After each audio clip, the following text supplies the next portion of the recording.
ഇനി ലോക്കൽ ബോഡികളെ അധികാര വികേന്ദ്രീകരണം എന്നുള്ള തത്വം നടപ്പാക്കിയതിനു ശേഷം ഇത്രമാത്രം കഴുത്ത് ഞെരിച്ചു കൊന്നൊരു സർക്കാർ വരണ്ടോ?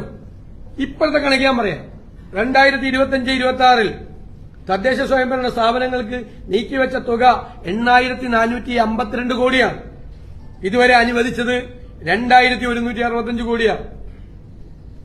ഇപ്പൊ ഈ ക്വാർട്ടർ കൂടി തീരെയാണ്, ഇലക്ഷനാണ്. ഇലക്ഷൻ കഴിയുമ്പോൾ ജനുവരിയായി, അവസാനത്തെ ക്വാർട്ടറായി. ഇപ്പൊ കൊടുക്കാൻ പറ്റില്ലല്ലോ. 25% ആകെ ചെലവാക്കിയിട്ടത്. പ്ലാൻ എന്ന് പറയുന്നത് സ്റ്റാഗ്നന്റ് ആണ്, ഒരേപോലെ പോവാണ് പ്ലാൻ.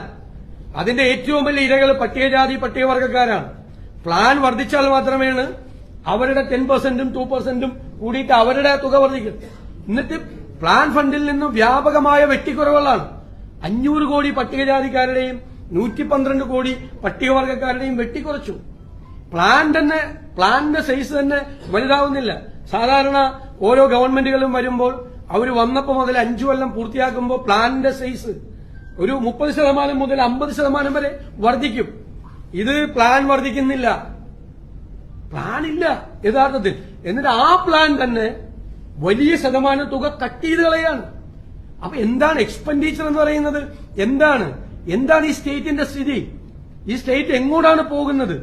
അപകടകരമായ നിലയിൽ ഈ സംസ്ഥാനത്ത് ഇടിച്ചെത്തിരിക്കുകയാണ്. എന്നിട്ട് 3 ഇൻസ്റ്റാൾമെന്റ് ആയിട്ട് ലോക്കൽ ബോഡിക്ക് പൈസ കൊടുക്കണം.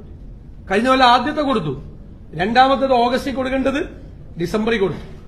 ഡിസംബറിൽ കൊടുത്തതിന്റെ പിറ്റേ ദിവസം ട്രഷറിയിൽ നിയന്ത്രണം, 5 ലക്ഷത്തിൽ കൂടുതൽ മാറാൻ പറ്റില്ല. ഈ കൊടുത്തത് വെറുതെ, കൊടുത്തത് കടലാസിലായി. 3ാം ഗഡു കൊടുത്തത് മാർച്ച് 23-ാം തീയതി. 23-ാം തീയതി കൊടുത്തു, സന്തോഷമായി. അപ്പൊ 22-ാം തീയതി ട്രഷറി അടച്ചു. അപ്പൊ 23-ാം തീയതി കിട്ടിയത് വെറുതെ.